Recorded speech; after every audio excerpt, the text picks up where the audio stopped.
اعوذ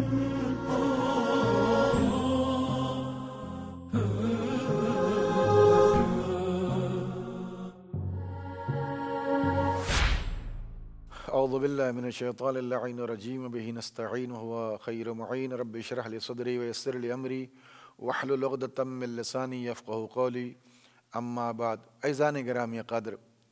میں نے بار بار حضرات کی خدمت میں یہ بات عرض کرنے کی کوشش کی کہ دور غیبت کبریٰ ہے، اور جیسے جیسے زمانہ گزرے گا سنگین سے سنگین تر ہوتا چلا جائے گا۔ بالخصوص مومنین کے لیے بہت ہی سخت اور آزمائش کا دن ہے، جیسا کہ روایات میں موجود ہے کہ مومنین کے لیے بہت ہی سختی کا زمانہ اور دور آنے والا ہے، اور اس میں کثرت سے مومنین کو قتل کیا جائے گا، اور ان کے لیے راہوں کو تنگ کر دیا جائے گا، فضا کو مضیق کر دیا جائے گا۔ جہاں پر اللہ نے بہت سی زمینوں کو، بہت سے مقامات کو عروج بخشا ہے، جس طریقے سے تمام دنوں میں جمعے کو سید الایام قرار دیا، تمام مہینوں میں رمضان المبارک کو سید الشہور قرار دیا، اس اور بہت سے چیزوں کو ان کے شرف اور لحاظ سے اللہ نے ان کو بزرگی عطا کی ہے۔ مکے کے زمین کو اللہ نے محترم بنایا، کربلا معلیٰ کو اللہ نے معظم اور محترم بنایا ہے، اور وہ مقامات جہاں پر ائمہ ہدیٰ علیہ السلام کے قبریں ہیں، روضات ہیں، ان تمام مقامات کو اللہ نے بہت ہی مقدس اور محترم قرار دیا ہے۔ ان مقامات پر آ کر کے انسان کو چاہیے کہ زیارت کرے، دعائیں پڑھے، کثرت سے استغفار کرے، اور جبین کو خداوند عالم کی بارگاہ میں خم کرے، اور اللہ سبحانہ و تعالیٰ سے قربت اور بزرگی کی دعائی کرے، اور خداوند عالم کی بارگاہ میں دعا کی تلاوت کرے، اور کثرت سے خداوند عالم کی بارگاہ میں عبادت اور ریاضت انجام دے۔ اعزان گرامی قدر،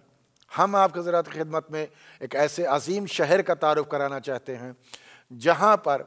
کہ جس دور غیبت کبریٰ میں کہ آخری زمانے میں جہاں پر ہے کہ لوگ اپنے سکون اور چین کو تلاش کرتے ہوں گے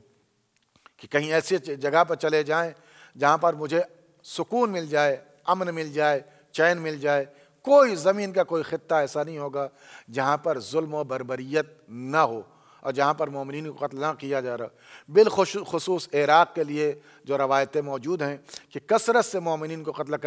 کیا جائے گا، یعنی اگر وہ کسی سوراخ میں بھی اپنی زندگی کو بچانے کے لیے پناہ چاہیں گے تو وہاں بھی پناہ نہیں ملے گی۔ ان کے ایمان کا، ان کے ایقان کا، ان کے استحکام کو متزلزل کرنے کے لیے انہیں ڈرایا جائے گا، قتل کیا جائے گا، دھمکیاں دی جائیں گی۔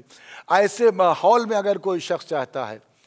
پناہ چاہتا ہے، سکون چاہتا ہے کہ پوری دنیا سے سکون چھن چکا ہوگا، تو ایک ایسی مقدس زمین باقی ہے جہاں پر سکون باقی ہوگا۔ اس زمین کو قم مقدس کہا جاتا ہے۔ آج وہاں پر ایک عرصہ دراز سے حوض علمی قم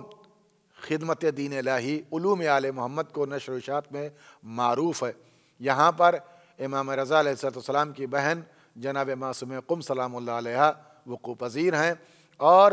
بہت سی برکتیں، بہت سی عنایتیں، بہت سی شرافتیں، بہت سی فضیلتیں اس شہر سے منسلک ہے۔ اور اہل فارس کو بھی روایت میں بہت ہی عظمت اور وقار سے یاد کیا گیا ہے، یہاں تک کہ پیغمبر اسلام نے فرمایا کہ ہم نے علم کو بلندی پر رکھ دیا ہے، لیکن اہل فارس اس بلندی کو پا جائیں گے اور وہاں پہنچ جائیں گے۔ لہٰذا قم کو قم اس لیے کہا جاتا ہے، اس کے وجہ تسمیہ بہت سے بیان ہوئی ہیں۔ ایک کہ وہاں پر لوگ ٹھہریں گے، قیام کریں گے، یعنی آخری دور میں بہت سے لوگ آ کر کے پناہ اگر تلاش کریں گے تو قم مقدس آئیں گے، وہاں پر تلاش جو ہے امن اور سکون کو تلاش کرتے ہوئے پہنچ جائیں گے، اور ان کو یہ سکون عطا کیا جائے گا۔ عزیزان گرامی، قم کی بہت سی فضیلتیں ہیں، قم کی بہت سی عنایتیں ہیں۔ قم میں جانے کے لیے لوگوں کے لیے روایتیں موجود ہیں کہ ہدایت کی گئی ہیں کہ اگر کسی شہر کو جانا چاہتے ہو تو قم جاؤ، اس لیے کہ قم میں بہت سی نشانیاں ہیں، اور سب سے بڑی نشانی جو ہے جو اس دور کے اعتبار سے کہی جائے کہ اگر خدمت دین، اگر خدمت امام ہو رہی ہے تو آپ غور کر سکتے ہیں قم مقدس سے خدمت امام منسلک ہے۔ بہت سی کتابیں، بہت سی علماء، مجتہدین، مراجع کرام اور دیگر دروس حوزات اس قم مقدس سے منسلک ہیں۔ بی بی سلام اللہ علیہ کی یہ روضہ آج یہ اپنے فیوز و برکات کو تقسیم کر کے بتا رہا ہے کہ ہمارا رشتہ کس گھرانے سے ہے۔ لہٰذا جب امام علیہ السلام کا ظہور ہوگا اور جب امام علیہ السلام سے تشریف لائیں گے تو قم کے بھی کچھ افراد ایسے ہوں گے جو امام کے اعوان و انصار میں ان کا شمار کیا جائے گا۔ عزیزان گرامی، لہٰذا اگر کسی کو امن و سکون کی تلاش ہے تو کسی اور جگہ پہ جانے کی ضرورت نہیں ہے۔ اگر آخری دور میں جہاں انسان کو سر چھپانے کی ضرورت کی جگہ نہیں ملے گی، کہ جس دور میں پیغمبر اسلام کی بہت سی پیشن گوئیاں ہیں، امیر المومنین علیہ السلام کی بہت سی پیشن گوئیاں ہیں، ایسے ماحول میں بھی اگر انسان کہیں جانا چاہتا ہے تو وہ قم آئے، اس لیے کہ قم میں امن ہوگا، سکون ہوگا، چین ہوگا، کثرت سے شیعہ پائے جائیں گے، کثرت سے مومنین پائے جائیں گے اور خداوند عالم کے ناصر و مددگار قم میں پائے جائیں گے۔ اس لیے کہ قم ایک ایسی جگہ ہے جہاں سے قلم کے ذریعے سے، زبان کے ذریعے سے، فکر کے ذریعے سے، کتابوں کے ذریعے سے، بہت سی خدمات کے ذریعے سے امام کی نصرت جاری ہے، اور امام کے فیوز و برکات سے وہ لوگ آج بھی مستفیض ہیں اور خداوند عالم کی بارگاہ میں وہ اپنی خدمت کو انجام دے رہے ہیں۔ تو جہاں پر بہت سے مقامات کو فضیلت اور شرف حاصل ہے، وہیں پر قم مقدس کو بھی شرف اور فضیلت حاصل ہے۔ یہ کیا کم ہے کہ آخری دور میں جہاں پر ساری دنیا میں امن و سکون نہیں ہوگا، وہاں قم مقدس میں امن و سکون پایا جا رہا ہوگا۔ عزیزان گرامی، امام رضا علیہ السلام کی بہن اس مقام پر موجود ہیں اور ان کی فیض و برکت لوگ اس سے استفادہ کر رہے ہیں، اور قم کے لیے کہا جاتا ہے کہ قم اس جگہ کو کہا جاتا ہے جہاں پر پہلے بھی قافلے آ کر کے ٹھہرتے تھے، اسی لیے اس کا نام قم ہے۔ اور ان تمام وجہ تسمیہ میں سے ایک وجہ تسمیہ یہ بھی ہے کہ لوگ آخری زمانے میں اس جگہ جا کر کے وقوع پذیر ہوں گے، قیام کریں گے، اور امام زمانہ جل اللہ تعالیٰ فرد الشریف جب قیام کریں گے تو یہاں سے بھی ایک لشکر اور شیعان آل محمد علیہ السلام امام کے اعوان و انصار میں شریک ہوں گے۔ جب آواز گونجے گی کہاں؟